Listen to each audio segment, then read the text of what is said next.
और नमस्कार दोस्तों, मैं चंदन चक्रवर्ती बिहार अड्डा 247 पर एक बार फिर से आपका स्वागत है। भाई साइंस का क्लास, चंदन सर का क्लास जो है स्टार्ट हो गया है।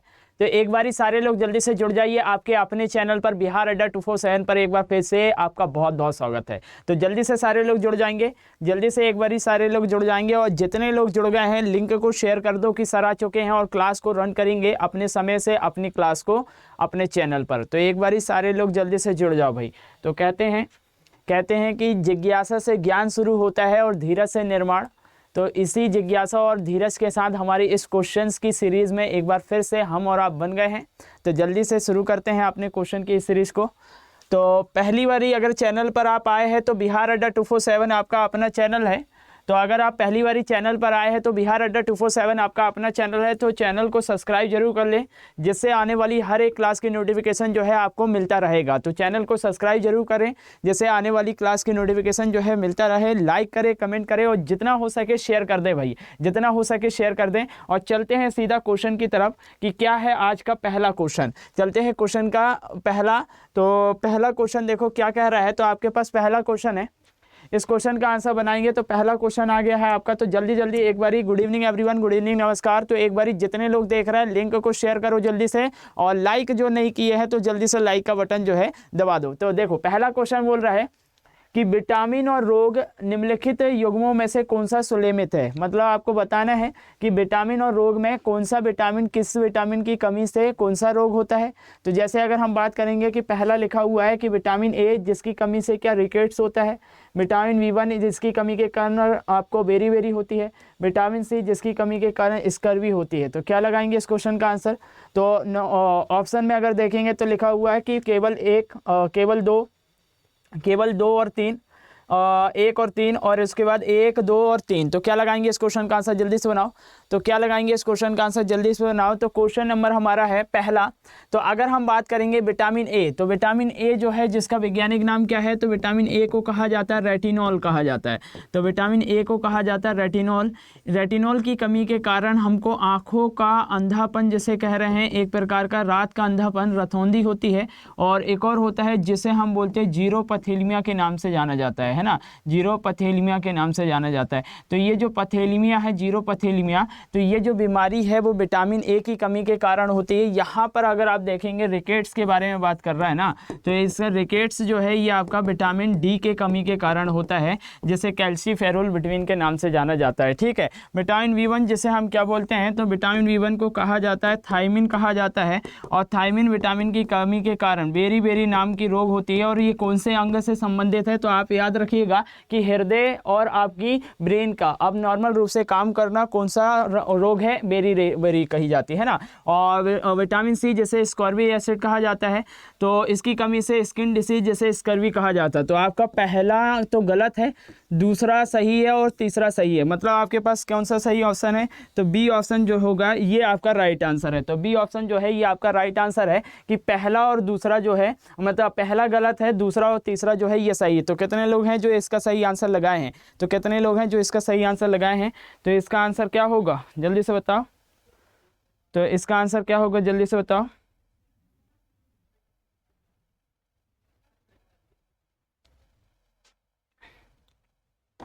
चलिए तो नेक्स्ट क्वेश्चन का आंसर बनाएंगे। क्वेश्चन नंबर देखो क्या कह रहा है नेक्स्ट, कि बिजली की खपत का बिल किसके मापन में आधारित होता है।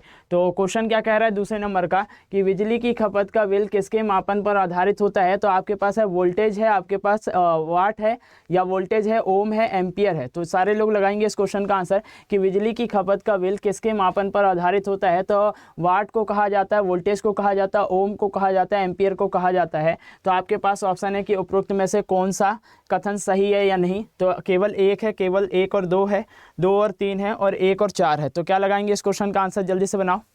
तो क्या लगाएंगे इस क्वेश्चन का आंसर, जल्दी से बनाओ। तो बिजली की खपत का बिल जो है किसके मापन पर आधारित होता है, तो इसका सही आंसर है। तो सारे लोगों का आंसर आना चाहिए, है ना। तो सारे लोगों को आंसर आना चाहिए, तो सारे लोगों का आंसर आएगा। तो पहला ऑप्शन आपका सही है, तो इसे आंसर क्या करेंगे, केवल और केवल वाट। तो वाट जो है आपका, तो बिजली की एक यूनिट है ना। तो अगर देखेंगे तो हमारा जो वाट है, इस पे हमारी यूनिट का मापन किया जाता है। बिजली बिल जो है इसकी खपत होती है वाट पर। तो ए ऑप्शन जो है ये आपका राइट आंसर है। चलिए नेक्स्ट क्वेश्चन आपका देखो क्या बोल रहा है। तो क्वेश्चन नंबर हमारा नेक्स्ट है तीसरे नंबर का। तो सारे लोगों एक बारी जो है शेयर कर दो लिंक को, एक बारी जितने लोग देख रहे हैं ना लिंक को शेयर कर दो, और शेयर भी कर दो, और लाइक नहीं किया है सेशन को तो लाइक कर दो जल्दी से, ठीक है। चलिए तो नेक्स्ट क्वेश्चन देखो क्या बोल रहा है तीसरे नंबर का, कि तीसरे नंबर का क्वेश्चन बोल रहा है कि डायनेमो जो है परिवर्तित करता है, तो आपके पास उच्च वोल्टेज को निम्न वोल्टेज में करता है, विद्युत ऊर्जा को यांत्रिक ऊर्जा में करता है, यांत्रिक ऊर्जा को विद्युत ऊर्जा में करता है, निम्न वोल्टेज को उच्च वोल्टेज में करता है। तो बनाओ इस क्वेश्चन का आंसर की क्या होगा, क्वेश्चन का आंसर क्या होगा। तो तीसरे नंबर का क्वेश्चन बोल रहा है कि डायनेमो जो है परिवर्तित कर देता है, डायनेमो जो है परिवर्तित कर देता है, तो उच्च वोल्टेज को निम्न वोल्टेज में करता है, विद्युत ऊर्जा को यांत्रिक ऊर्जा में करता है, यांत्रिक ऊर्जा को विद्युत ऊर्जा में करता है, निम्न वोल्टेज को उच्च वोल्टेज में करता है। क्या लगाओगे? हाँ, तो आपको सबको पता है कि डायनेमो एक ऐसी युक्ति है, डायनेमो एक ऐसी युक्ति है जो क्या काम करती है। तो डायनेमो का काम है परिवर्तन करना है। कैसा परिवर्तन है, तो इसे याद रखिएगा, जो यांत्रिक ऊर्जा को किस में बदलता है, तो यांत्रिक ऊर्जा को बदलता है विद्युत ऊर्जा में। जो यांत्रिक ऊर्जा को विद्युत ऊर्जा में बदल दे उसे क्या कहते हैं, तो इसे कहा जाता है डायनेमो कहा जाता है। तो यांत्रिक ऊर्जा को विद्युत ऊर्जा में बदल दे तो डायनेमो का काम है। सही ऑप्शन क्या हो गया आपका, सी ऑप्शन। जिन्होंने लगाया है तो सी ऑप्शन जो है ये आपका राइट आंसर है। तो डायनेमो का काम है आपका कि यांत्रिक ऊर्जा को विद्युत ऊर्जा में बदलेगा। फिर उसके बाद अगर देखेंगे इसी का उल्टा क्या करना है आपका, कि विद्युत ऊर्जा को किस में बदलना है, तो विद्युत ऊर्जा को बदलना है आपका यांत्रिक ऊर्जा में। तो विद्युत ऊर्जा को यांत्रिक ऊर्जा में बदलने के लिए किसका यंत्र का यूज़ करते हैं, तो इसे कहा जाता है विद्युत मोटर कहा जाता है। किस यंत्र का यूज़ करते हैं, तो विद्युत मोटर कहा जाता है ना, इसे याद रखिएगा। फिर उसके बाद है आपका वोल्टेज को अप करना, वोल्टेज को अप और वोल्टेज को डाउन। तो इसका काम है, जिसका नाम रखा जाता है आपका ट्रांसफार्मर का नाम लिया जाता है, ठीक है, ट्रांसफार्मर। तो ट्रांसफार्मर जो है आपका वोल्टेज को अप करता है, वोल्टेज को डाउन करता है, ये भी आपको याद रखना है। तो इसका सही आंसर क्या है, तो सी ऑप्शन जो है ये राइट आंसर। नेक्स्ट क्वेश्चन है आपके पास चौथा। तो आपके पास चौथे नंबर का क्वेश्चन देखो क्या बोल रहा है, कि फ्यूज में प्रयुक्त होने वाले तार की विशेषता क्या होती है। तो जल्दी से बताएंगे कि फ्यूज में प्रयुक्त होने वाली तार की विशेषता क्या होती है। जैसे आपको पता है ना कि टंगस्टन का फिलामेंट जो है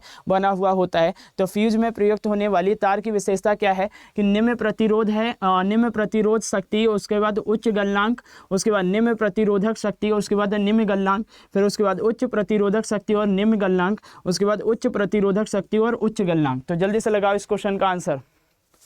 तो क्या कह रहा है, तो जल्दी से बताओ इस क्वेश्चन का आंसर की क्या कह रहा है।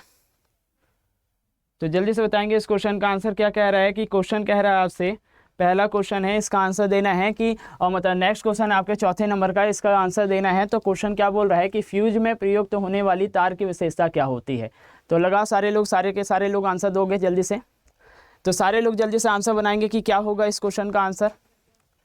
तो क्या होगा इस क्वेश्चन का आंसर, तो इसका आंसर हमारा है सी ऑप्शन जो है ये आपका राइट आंसर है, कि सी ऑप्शन जो है ये आपका राइट आंसर है, कि उच्च प्रतिरोधक शक्ति और निम्न गलनांक। तो आपका सी ऑप्शन जो है ये आपका राइट आंसर होगा। सी ऑप्शन जो है ये आपका राइट आंसर है। तो सी ऑप्शन जो है ये आपका राइट आंसर है, ठीक है। चलिए नेक्स्ट क्वेश्चन की तरफ बढ़ेंगे। क्वेश्चन नंबर हमारे पास है पाँचवा, कि सामान्यतः ट्यूबलाइट में कौन सी गैस जो है प्रयुक्त की जाती है। तो सामान्यतः ट्यूबलाइट जो है कौन सी गैस जो है इसमें इस्तेमाल किया जाता है। तो आपके पास ऑप्शन है कि ऑर्गन के साथ सोडियम वेपर का यूज़ किया जाता है, या आपके पास नियॉन के साथ सोडियम वेपर का यूज़ किया जाता है, ऑर्गन के साथ मरकुरी वेपर का यूज़ किया जाता है, नियॉन के साथ मरकुरी वेपर का यूज़ किया जाता है। तो जल्दी से बताओ इस क्वेश्चन का आंसर। तो जल्दी से बताएंगे इस क्वेश्चन का आंसर। सामान्यतः ट्यूबलाइट में कौन सी ऐसी गैस है जो भरी जाती है, सामान्यतः ट्यूबलाइट में कौन सी ऐसी गैस है जो भरी जाती है। तो ऑर्गन के साथ सोडियम है, नियॉन के साथ आपका सोडियम वेपर, और ऑर्गन के साथ मरकुरी वेपर है, उसके बाद नियॉन के साथ मरकुरी वेपर है। क्या लगाएंगे इस क्वेश्चन का आंसर। तो जल्दी से लगाओ इस क्वेश्चन का आंसर क्या होगा। तो जल्दी से लगाओ इस क्वेश्चन का आंसर क्या होगा। तो इसका आंसर क्या है, तो इसका आंसर हमारा सी ऑप्शन जो है ये राइट आंसर है। तो सी ऑप्शन जो है ये आपका राइट आंसर है ना। तो सी ऑप्शन जो है ये आपका राइट आंसर है कि मरकरी के साथ आपके मतलब ऑर्गन जो है एक ऐसी गैस है जिसे हम क्या बोलते हैं, इसे कहा जाता है आपका अक्रिय गैस कहा जाता है। ऑर्गन जो है एक ऐसी गैस जिसे नोबल गैस के नाम से भी जाना जाता है। और समूह किस में आती है, तो समूह 18 में आता है। समूह किस में आता है, तो समूह 18 में आता है। तो समूह 18 में आने वाले तत्वों को क्या कहा जाता है, तो ये आपकी नोबल गैसों का समूह होता है। मतलब पूरा का पूरा जितनी भी गैस है यहाँ पर जो सारी गैसें जो हैं मतलब जितने भी तत्व वो गैसीय रूप में होते हैं, तो इसी कारण से इसे गैसीय समूह कहा जाता है, समूह 18 को। और एक और बात याद रखिएगा, इसी समूह को शून्य समूह भी कहा जाता है। कितने ऐसे तत्व हैं जो यहाँ पर आते हैं, तो 6 तत्व यहाँ पर होते हैं। उसमें से ऑर्गन जो है ये भी एक आपकी नोबल गैस कही जाती है, जो अपने आप में एक रंगीन गैस होती है, जो अपने आप में एक रंगीन गैस होती है। तो इसका सही आंसर क्या होगा, तो सी ऑप्शन जो है ये आपका राइट आंसर है। ठीक है, चलिए नेक्स्ट क्वेश्चन देखो क्या बोल रहा है। नेक्स्ट क्वेश्चन देखो क्या बोल रहा है कि निम्न में से कौन सर्वोत्तम चालक है। निम्न में से कौन सर्वोत्तम चालक है, तो आपके पास ऑप्शन है कि माइका को कहा जाता है, तांबा को कहा जाता है, स्वर्ण को कहा जाता है, या चांदी को कहा जाता है। तो बनाओ इस क्वेश्चन का आंसर कि क्या कह रहा है। तो 6वें नंबर का क्वेश्चन है कि निम्न में से कौन सर्वोत्तम चालक है। निम्न में से कौन सर्वोत्तम चालक है, तो आपके पास है माइका है, तांबा है, स्वर्ण है, चांदी है। तो जल्दी से बताओ इस क्वेश्चन का आंसर। तो जल्दी से बताओ इस क्वेश्चन का आंसर कि क्या है। तो जल्दी से बताओ इस क्वेश्चन का आंसर क्या है। तो निम्न में से कौन सर्वोत्तम चालक है, निम्न में से कौन सर्वोत्तम चालक है। हाँ, तो इसे याद रखिएगा कि जो विद्युत और ऊष्मा का, तो विद्युत का सबसे अच्छा संचालक कहा जाता है, जैसे सर्वोत्तम चालक कहा जाता है, जैसे हम क्या बोलते हैं चांदी को कहा जाता है। तो चांदी जो है ये सबसे अच्छा चालक है। चलिए नेक्स्ट क्वेश्चन का आंसर बनाएंगे। क्वेश्चन नंबर हमारा बोल रहा है किसी अर्धचालक का प्रतिरोध गर्म करने पर, किसी अर्धचालक का प्रतिरोध गर्म करने पर क्या होने वाला है, स्थिर रहेगा कि घटेगा कि बढ़ेगा कि उपरोक्त में से कोई नहीं। तो सारे लोग एक बारी आंसर देंगे। और जितने लोग देख रहे हैं ना, लिंक को शेयर नहीं किया है तो भाई एक बारी जल्दी से लिंक को शेयर कर दो। लाइक नहीं किए हैं, कमेंट नहीं कर रहे, कमेंट तो आपका देख ही रहे हैं। तो एक बारी जितने लोग देख रहे हैं तो जल्दी से एक बारी लिंक को शेयर करो। और लाइक का बटन जो है आपका दबा हुआ है, कम है, तो जल्दी जल्दी लाइक का बटन भी दबाते रहो। तो इस क्वेश्चन का आंसर देखो क्या होगा। तो इस क्वेश्चन का आंसर क्या होगा, तो आंसर हमारा है कि किसी अर्धचालक का प्रतिरोध गर्म करने पर, किसी अर्धचालक का प्रतिरोध गर्म करने पर कैसा होता है। तो जल्दी से बताओ। हाँ, तो इसे याद रखिएगा कि देखो, याद रखिएगा कि प्रतिरोध एक प्रकार की रुकावट होती है। जैसे धारा जो है, तो धारा के बहने पर उसके बीच में एक बैरियर का लग जाना, वो क्या करता है, उसे रोक देता है। तो एक प्रकार का रुकावट है प्रतिरोध। तो ये आपका क्या हो रहा है, गर्म करने पर घटेगा। तो बी ऑप्शन जो है ये आपका, बी ऑप्शन जो है आपका सही आंसर होगा। ठीक है, चलिए नेक्स्ट क्वेश्चन का आंसर बनाएंगे। क्वेश्चन देखो क्या बोल रहा है आपका। नेक्स्ट है आपके पास 8वें नंबर का क्वेश्चन है, इसका आंसर देना है। तो 8वें नंबर का क्वेश्चन बोल रहा है कि प्रत्यावर्ती विद्युत धारा को दिष्ट धारा में बदलने में परिवर्तित किया जाता है। प्रत्यावर्ती विद्युत धारा को दिष्ट धारा में बदलने, दिष्ट धारा में परिवर्तित किया जाता है। तो आपके पास ऑप्शन है कि डायनेमो के द्वारा किया जाता है, विद्युत मोटर के द्वारा, ट्रांसफार्मर के द्वारा, रेक्टिफायर के द्वारा। क्या लगाओगे इस क्वेश्चन का आंसर। तो जल्दी से लगाओ इस क्वेश्चन का आंसर क्या होगा। तो क्वेश्चन क्या बोल रहा है कि प्रत्यावर्ती विद्युत धारा को बदलेगा किसमें, दिष्ट धारा में। तो आपके पास है डायनेमो है, विद्युत मोटर है, ट्रांसफार्मर है, रेक्टिफायर है। तो इसका सही आंसर क्या आ रहा है, सारे लोगों का एक बारी आंसर आ जाए, है ना। तो सारे लोगों को आंसर आना चाहिए। तो इसका आंसर क्या है, तो इसका आंसर हमारा है डी ऑप्शन। इसका आंसर क्या है, तो डी ऑप्शन जो है ये आपका राइट आंसर है। तो आप सभी जानते हैं कि जो एसी को बदलता है किस में, तो जो एसी को बदलता है डीसी में, इसे क्या बोलते हैं, रेक्टिफायर कहा जाता है ना। और अगर इसी से उल्टा पूछ लेगा कि डीसी को एसी में बदलने के लिए किसका यूज़ करते हैं, तो इसका इस्तेमाल करते हैं, जिसे हम क्या बोलते हैं, इन्वर्टर कहा जाता है। तो इन्वर्टर का इस्तेमाल किया जाता है हमारा किसके लिए, तो इन्वर्टर का यूज़ किया जाता है इसको बदलने के लिए। ठीक है, तो इसे आप याद रखिएगा। उसके बाद अगर देखेंगे डायनेमो, तो डायनेमो एक ऐसी युक्ति है जो क्या काम करती है, तो ये आपका वही यांत्रिक ऊर्जा को बदलती है। यांत्रिक ऊर्जा को किस में बदल देती है, विद्युत ऊर्जा में बदलती है। तो यांत्रिक ऊर्जा को विद्युत ऊर्जा में बदलती है, इसे डायनेमो कहा जाता है। विद्युत मोटर जो है ये आपका विद्युत ऊर्जा को बदलती है किस में, तो विद्युत ऊर्जा को बदलती है यांत्रिक ऊर्जा में। ठीक है, और ट्रांसफार्मर क्या है, तो ट्रांसफार्मर जो है ये आपके वोल्टेज को अप करती है, वोल्टेज को अप करती है, वोल्टेज को डाउन करती है। ठीक है, इसे आप याद रखिएगा। तो ये चारों ऑप्शन कहीं ना कहीं क्वेश्चन बनाते हैं। 9वें नंबर का क्वेश्चन इसका आंसर देना है। तो 9वें नंबर का क्वेश्चन देखो क्या बोल रहा है कि हृदय स्पंदन के दौरान विद्युत परिवर्तनों को रिकॉर्ड करने वाले उपकरण का नाम क्या है। तो जल्दी से बताएंगे इस क्वेश्चन का आंसर कि क्या हो रहा है। तो क्वेश्चन क्या कह रहा है कि हृदय स्पंदन के दौरान विद्युत परिवर्तन को रिकॉर्ड करने वाले उपकरण का नाम क्या है। तो आपके पास है स्टेथोस्कोप कहा जाता है, इलेक्ट्रोकार्डियोग्राफ कहा जाता है, इलेक्ट्रोकार्डियोग्राम कहा जाता है, या आपका नन ऑफ दिस। तो बनाओ इस क्वेश्चन का आंसर सारे लोग। तो सारे लोग आंसर बनाएंगे, एक बारी सारे लोग आंसर देंगे कि क्या कह रहा है कि हृदय स्पंदन के दौरान विद्युत परिवर्तन।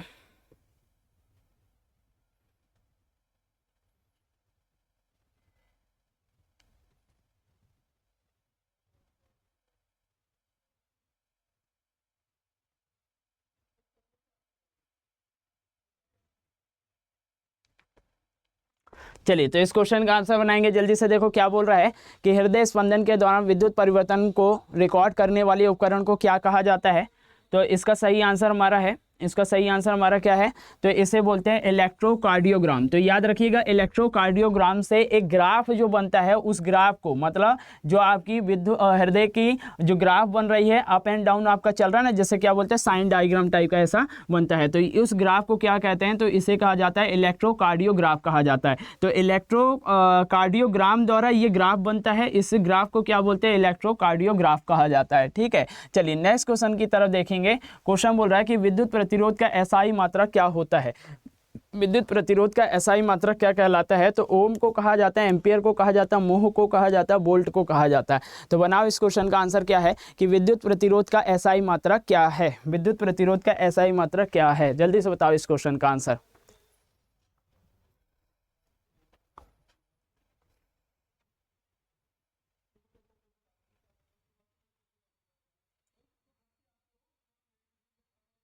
हाँ, तो इसका आंसर क्या है। तो इसका आंसर हमारा ओम।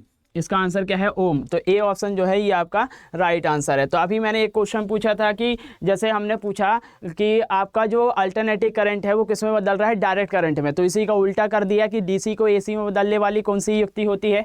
तो डिस्ट धारा को विद्युत धारा में परिवर्तित करने वाला कौन है। तो डायनेमो है, आपका इन्वर्टर है, ट्रांसफार्मर है, रेक्टिफायर है। तो इसे याद रखिएगा कि डिस्ट धारा को प्रत्यावर्ती धारा में मतलब डायरेक्ट को किस में बदल रहा है, डीसी को एसी में बदलने वाला। तो डीसी को एसी में बदलने वाला क्या कहलाता है, तो इन्वर्टर को कहलाता है, अभी बताया था ना। तो आपका बी ऑप्शन है जो देखते ही आना चाहिए आंसर, है ना। तो बी ऑप्शन जो है आपका देखते ही आंसर आना चाहिए। तो बी जो है आपका राइट आंसर है। नेक्स्ट क्वेश्चन आपके पास है 12वें नंबर का, इसका आंसर देना है। तो 12वें नंबर का क्वेश्चन देखो क्या बोल रहा है कि सोनार जो है निम्नलिखित द्वारा प्रयोग में लाया जाता है। सोनार जो है निम्नलिखित प्रयोग द्वारा लाया जाता है। तो आपके पास है अंतरिक्ष यात्रियों द्वारा, डॉक्टरों के द्वारा, इंजीनियरों के द्वारा, नौ संचालकों के द्वारा। क्या लगाएंगे इस क्वेश्चन का आंसर।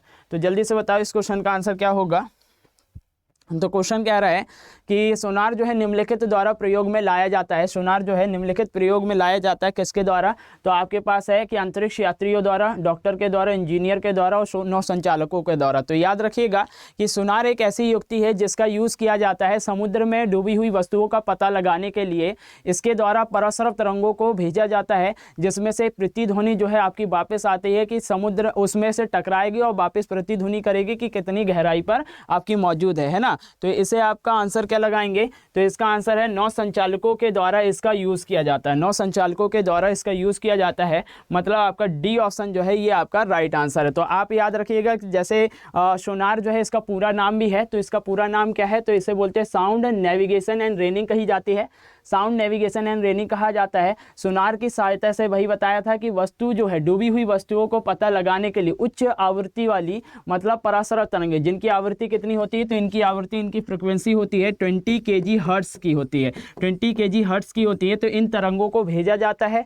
जब ये तरंग उस वस्तु से टकराती है तो क्या देती है, तो एक साउंड दे रही है। इस साउंड को क्या कहते हैं, प्रतिध्वनि कहा जाता है, इको साउंड जिसे कहा जाता है ना। तो उससे लौटती है और पता चलता है कि वास्तविक स्थिति में कहाँ पर आपकी वस्तु जो है डूबी हुई है। ठीक है, इसे आप याद रखिएगा। चलिए नेक्स्ट क्वेश्चन की तरफ बढ़ते हैं। क्वेश्चन नंबर 13 है। तो 13वें नंबर का क्वेश्चन देखो क्या बोल रहा है।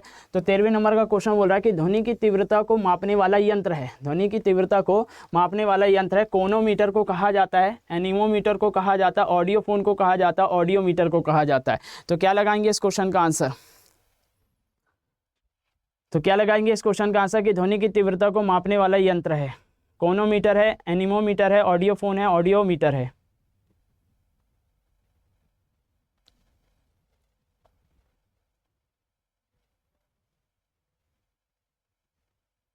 हाँ, तो इसका आंसर क्या है? तो इसका आंसर आपका डी ऑप्शन जो है ये राइट आंसर है। तो यहाँ पर चारों ऑप्शन जो है कहीं ना कहीं क्वेश्चन बनाता है।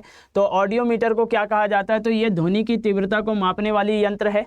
उसके बाद एनीमोमीटर के द्वारा क्या मापा जाता है? तो वायु का वेग, वायु की गति, वायु का स्पीड, है ना। तो इसे आप मापते हैं एनीमोमीटर से। क्रोनोमीटर की बात याद रखिएगा, एक ऐसा उपकरण है जो 3 चीज़ों को माप सकता है। तो आपके पास है कि तापमान को भी माप सकता है, जो एटमॉस्फेयर में आर्द्रता नमी है उसे भी माप सकता है, वायु दाब जो है हमारा, है ना, एटमॉस्फेयर का जो प्रेशर है उसे भी माप सकता है। तो इसे याद रखिएगा, क्रोनोमीटर जो है 3 चीज़ों को माप रहा है, मतलब आपका तापमान है, उसकी आर्द्रता है और वायु दाब है। तो इसे भी आप याद रखिएगा। ऑडियोफोन एक प्रकार से क्या कह सकते हैं कि अगर आपको सुनाई नहीं दे रहा है तो एक प्रकार से कृत्रिम अंग के रूप में काम करता है, कृत्रिम हमारा कान कह सकते हैं इसे, है ना। तो इसे आप याद रखिएगा। तो एक एक ऑप्शन जो है क्वेश्चन बनाता है, तो इसे आप याद रखिएगा। चलिए नेक्स्ट क्वेश्चन है आपके पास 13वें नंबर का। तो देखते ही आंसर आ जाएगा कि एनीमोमीटर जो है ये क्या काम कर रही है।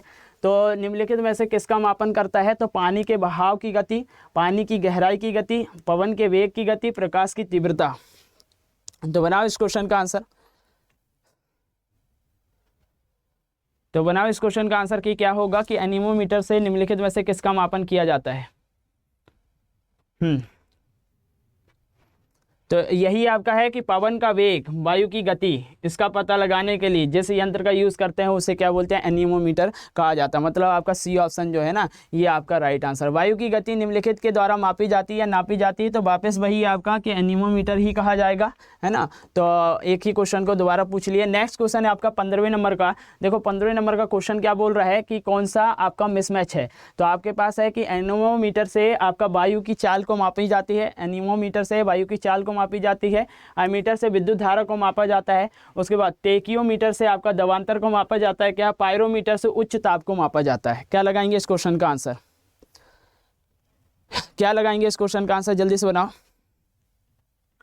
तो क्या लगाएंगे इस क्वेश्चन का आंसर? जल्दी से बनाओ। तो इसका आंसर क्या है? तो इसका आंसर देखो आपका सी ऑप्शन को छोड़ दे, बाकी सारे ऑप्शन जो हैं आपके मैच हैं। तो अभी बताया था कि वायु की चाल, वायु का वेग, वायु की गति, इसको मापने के लिए एनीमोमीटर का यूज़ करते हैं। विद्युत धारा को मापने के लिए एमीटर का यूज़ किया जाता है। पायरोमीटर से उच्च ताप, मतलब जो 1500 डिग्री सेल्सियस के ऊपर का जो ताप होगा इसको मापने के लिए पायरोमीटर का इस्तेमाल किया जाता है। तो ये आपका कौन सा आंसर सही हो गया? तो सी ऑप्शन को छोड़ दे, बाकी सारे ऑप्शन जो हैं आपके सही हैं। ठीक है, सी ऑप्शन को छोड़ दे, बाकी सारे। टेकियोमीटर का इस्तेमाल किया जाता है, जो हमारा एक प्रकार से स्पीड मीटर कहा जाता है। जैसे वायुयान जो होते हैं, जलयान होते हैं, तो इनमें स्पीड मीटर की तरह जो काम करता है उसे टेकियोमीटर के नाम से जानते हैं। ठीक है, नेक्स्ट क्वेश्चन है 16वें नंबर का कि झूठ का पता लगाने वाला यंत्र किस नाम से जाना जाता है? तो आपके पास है पॉलीग्राफ कहा जाता है, पायरोमीटर कहा जाता है, गायरोस्कोप कहा जाता है, काइमोग्राफ कहा जाता है। तो क्या लगाएंगे इस क्वेश्चन का आंसर? तो जल्दी से बताएंगे इस क्वेश्चन का आंसर की क्या है। तो बोल रहा है कि झूठ का पता लगाने वाला यंत्र किसे कहा जाता है? झूठ का पता लगाने वाला यंत्र किसे कहते हैं? तो पॉलीग्राफ, पायरोमीटर, गायरोस्कोप, काइमोग्राफ। तो जल्दी से बताएं इस क्वेश्चन का आंसर।